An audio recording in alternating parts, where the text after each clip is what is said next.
ప్రభుత్వం నుంచి వచ్చేయన్ని సగం మందికి వస్తున్నాయి, సగం మందికి రావట్లేదు కదా. సగం మందికి రావట్లేదు, సగం మందికి అంటే మీకు సరిగా వాటి గురించి తెలియకపోవడం వల్ల అవి రావట్లేదు కదా. మీకు తెలియకపోవడం వల్లనే రావట్లేదు. అయితే మీకు వాటిని ప్రతి నెల మేము తెలియజెప్తే మీరు వెళ్ళి దరఖాస్తు చేసుకుంటారా? ఏ విధంగా చేసుకుంటారు?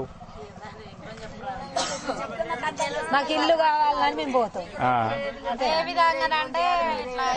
ఇప్పుడు గవర్నమెంట్ అంటది మేము అందరికి టీవీలలో దాంట్లో దీంట్లో చెప్తున్నాం, వాళ్ళే వెళ్ళి తీసుకోవాలా అంటుంది గవర్నమెంట్. మీకు ఇక్కడికి వచ్చేసరికి, గ్రామాలకు వచ్చేసరికి మీరు అవన్నీ మాకు తెలియదు సార్, మాకు అధికారులు ఇస్తే తెచ్చుకుంటాము, లేకుంటే లేదు అని మీరు అంటున్నారు తెలిసిన వాళ్ళని ముందు పెడితే వాళ్ళు సగం మాకు సగం కదా.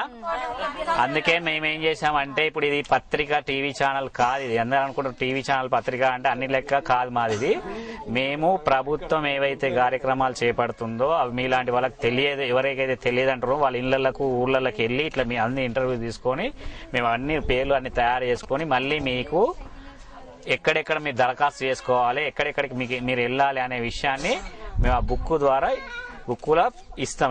వీళ్ళందరూ మీకు తెచ్చిస్తారు. సాంబాయి లాంటి వాళ్ళు ప్రతి ఊళ్ళో అట్లాంటి వాళ్ళు ఉన్నారు, వాళ్ళు తెచ్చిస్తారు. ప్రతి నెలలో ఒక్కసారి మా వాళ్ళు మీటింగ్ పెడతారు, మేము రాగి మళ్ళీ ఇక్కడ వీళ్ళే పెడతారు. ప్రతి నెల ఇట్లానే పెడతారు.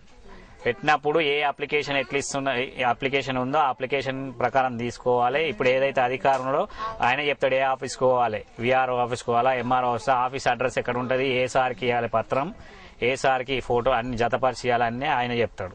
ఆ విధంగా మీరు ఎప్పుడైతే వెళ్తారో అప్పుడు ఇవ్వకపోతే మేము తయారు చేసి మళ్ళీ ఇవన్నీ తీస్తారు. దాంట్లో అవన్నీ కలెక్టర్ పంపిస్తాం మేము. ఈ అధికారులు ఇక్కడ ఉన్న నాయకులు ఇవన్నీ వీళ్ళతో ఏం పని లేదు మనకు. కలెక్టర్ చూస్తాడు మీకు నిజంగా ఉందా. ఎందుకంటే మేము ఇవన్నీ ఎందుకు చూస్తున్నాం, మీరు తీయాలంటే ఏదో మంచి దగ్గరికి మిమ్మల్ని పిలిపామా, కలెక్టర్ ఏదో జిల్లా ఆఫీస్కో ములుగు మండల ఆఫీస్కో పిలిపించి మిమ్మల్ని ఇంటర్వ్యూ ఇవన్నీ కనబడాలి. వాళ్ళకి పెద్దవాళ్ళకి అన్ని కనబడాలి. మీరు ఎట్లా బతుకుతున్నారు, మీ బతుకులు ఎట్లున్నాయని కనబడాలని మేము ఇవన్నీ చేస్తున్నాం.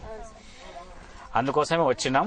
మళ్ళా నెల మీకు అన్ని అప్లికేషన్స్ ఏవేవైతే ఇప్పుడు పింఛన్లు ఉన్నాయి, లేకపోతే ఇంకా గవర్నమెంట్ దాదాపుగా మహిళలకు 20 పథకాలు అమలు చేస్తుంది.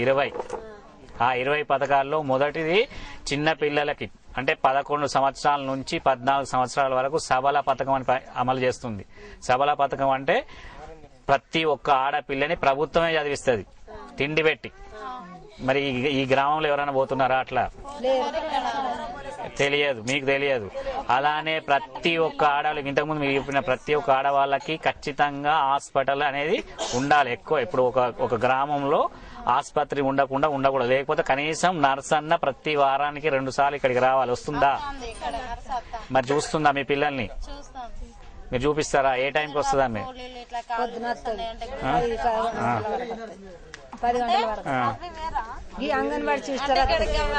గవర్నమెంట్ నుంచి వచ్చేటోళ్ళు ఎవరు లేరు.